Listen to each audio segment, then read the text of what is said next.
Here's the key on this. Don't major in minor things. If you take up major time to do minor things, I'm telling you, you'll be behind the curve constantly. Here's what we learn in sales training. What's major time and what's minor time? Here's minor time, thinking about prospects. Here's minor time, making lists of prospects. Here's minor time, keeping books on prospects. Here's minor time, going to see the prospect. Here's minor time, evaluating the prospect after you've been there. That's all minor time. Here's major time, in the presence of the prospect. That's major time. And if you took a look, if you're in sales and you took a look at a week, you'd say, my gosh, I'm spending 90% of my time on the minor stuff and so little time on the major stuff in the presence of. How many hours in the presence of in my day? How many hours in the presence of during my sales week? Because the time that really counts is in the presence of the prospect. Majors and minors. Here's another key time management essential. Don't mistake movement for achievement. It's easy to get faked out by being busy. Guy comes home at night all exhausted, falls in the chair and says, oh, I've been going. Here's the big question. Doing what? It's not the going. Some people are going, and they're doing figure eights. I mean, their progress is small. So don't mistake movement for achievement. Here's another one in sales we learned. Don't mistake courtesy for consent. If somebody's pleasant and they nod, you say, oh, they're going to buy. No, they're courteous. You can't mistake courtesy for consent.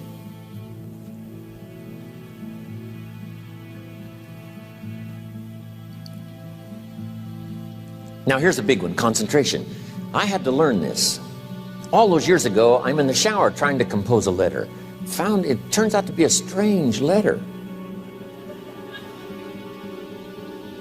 So here's what I learned to do. Save the work till you get to the office. Save the work till you get to the work. Don't try to get to the office on the way to work. On the way to work, enjoy the way. In the shower, enjoy the shower. Then go to work when you get to work. I found this to be helpful. Concentration. Here's another big one. Learn to say no. I'm telling you, in such a social society we have now, it's so easy to try to be a nice person, saying yes to everything. Find yourself overloaded. Now you got to call and make the, well, gosh, you know, all the time it takes to back out of something that you said yes to too quickly. Here's what might be better. I don't think so, but if that changes, I'll call you. Little things you can use not to overcommit yourself. My friend Ron Reynolds says, don't let your mouth overload your back. It's a good one. Now here's a big one on time management. When you work, when you play, don't mix the two. Don't work at play. I used to take my family to the beach and I would bring my briefcase.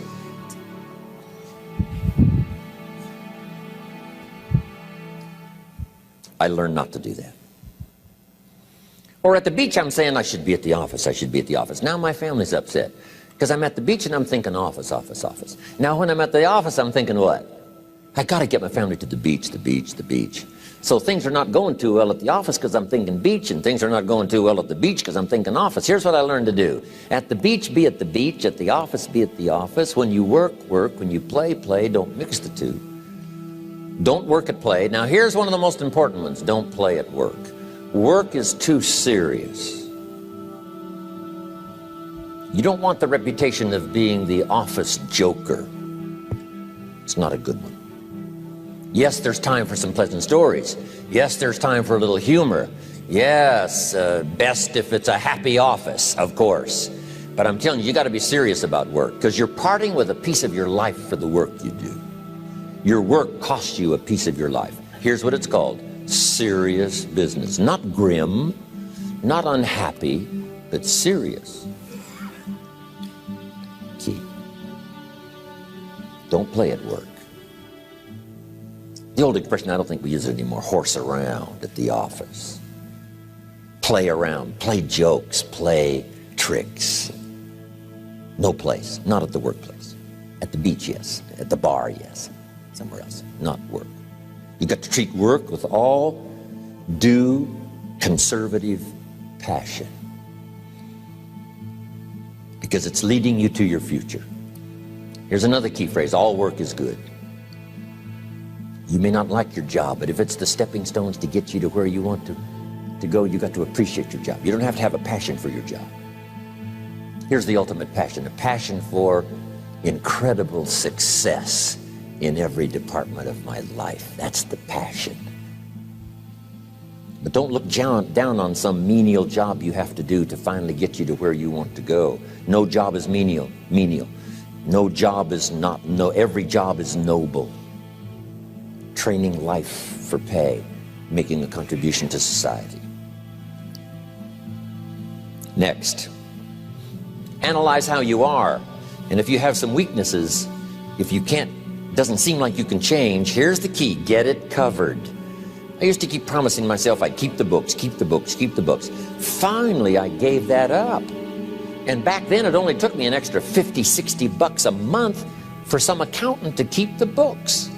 I said, no, I'm going to save the $50. You can't believe what I started losing in productivity because I tried to save the $50. So the key is, a lot of the time you can stay like you are, but just make sure you get it covered. Okay. Next, beware of the telephone and all other systems of communication, especially the telephone at home and systems of communication at home. And here's one of the best lines I've got for you for the weekend: let all communication systems serve you, but don't let them intrude. When it comes time to have dinner with your family, you shut off all systems, unless the ones that can take messages silently. Don't let the phone ring. Don't let anybody intrude, come through the front door nor the back door, nor through the telephone or any other device. So you can't reach John and his family when he's having dinner. The President of the United States couldn't get through. If you develop that kind of a reputation, father, mother, when we have dinner, when we're visiting and have this time with our family, nothing intrudes. So don't let these clever little devices keep intruding. You've got to have a place that's sacrosanct, it's valuable. You don't let anything in for that period of time. Okay. Isn't that good advice? Excellent advice. Here's the next one. Read all the books. You know, I've only got a few notes here on time management, but if you've got some particular challenges, you run a big organization, a big corporation, you've got some challenges, there's plenty of books. Now, here's what's next. Just be more alert to the things that might be stealing your time. Here's why. Time is like capital. You can't let someone steal your seed corn. You can't let someone steal your capital. And you can't let someone steal your time. You must designate your time. And some of the time that you designate, you must not let anyone steal. Casual time, you might let someone intrude and steal a little bit and take a little bit, but not serious time. Key. Next, one of the great time management savers is to learn to ask questions up front. Sometimes you talk to somebody for an hour, and then you ask questions and find out if you would have asked those questions up front, you could have saved yourself an hour. Asking questions up front helps you to get to the problem now. But if you just launch into some discourse, you might waste 30 minutes, waste an hour, when here's what you should have been talking about. After you finished an hour, you say, John, what's really the problem? He said, well, it's something personal. See, that's what you should have been talking about this whole hour. Key. Next, learn to think on paper. Now we're going to take a break. Some ways to think on paper. One, we've covered one. Solving problems. Take it out of your head and put it on paper. Another one is setting goals. Making these lists we've already started. Here's another good way to think on paper. It's a projects book. Each person you're working with and each project you're working on, get a loose leaf binder and a tab and some pieces of paper behind the tab, and do a little continual summary of how it's going between you and that person and between you and that project. I call it a projects book. It is so useful to me. But what's going on between you and this person? When you last got together, what did you talk about? And you got a few notes there. Here's what we talked about the last time we got together. Now when you get together again, you can review that so you'll know better what to talk about. When the president gets ready to travel and he's going to meet some important people, guess what they bring him? All these briefing books.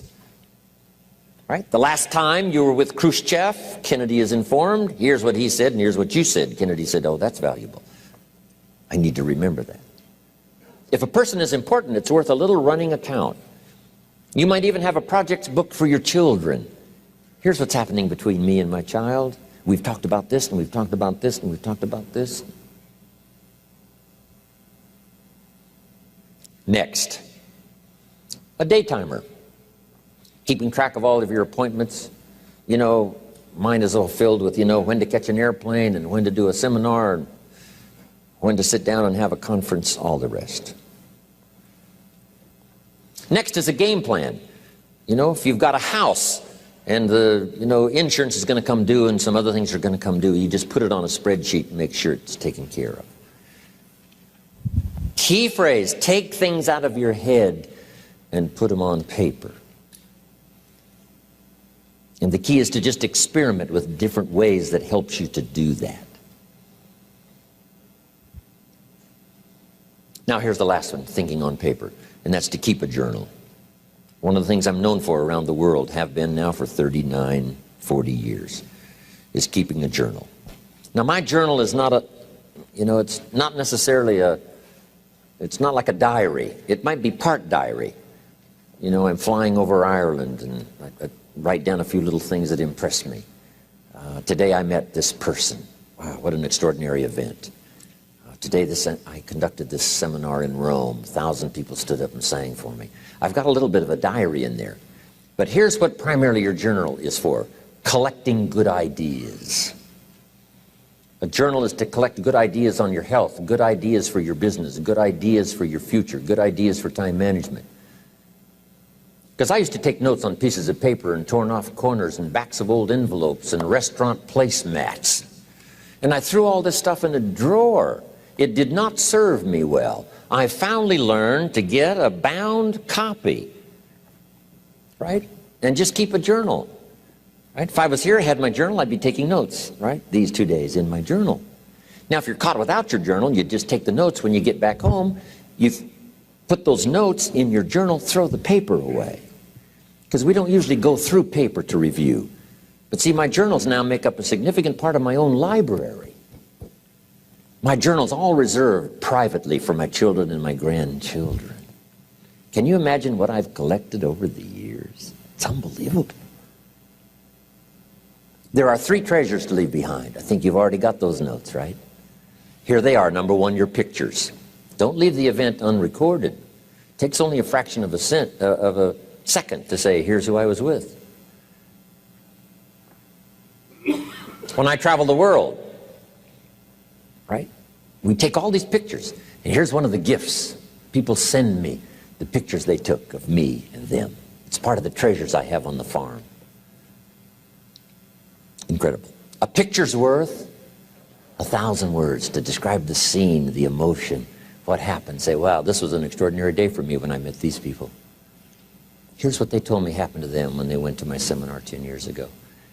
Wow, the drama comes back if you've taken the pictures. It's one of the treasures to leave behind when you go. Remember the old photographs that we have now of, 100 years ago, 70, 80 years ago, just a few photographs? What would it be like if you had thousands of photographs of the past, of your history, your mother, your father, right? Grandparents? So change all of that now for your children. Leave all your photographs as a record Here's what's next to leave behind, and that's your library. The books that changed your life, the books that changed your health, the books that rescued you from oblivion, the books that you passed on to other people, they were so exciting for you, the books that made you financially independent, the books that developed your leadership, the books that gave you wisdom to ponder when things were tough, the books that got you through the winter, the books that helped you to plant in the spring and harvest in the fall.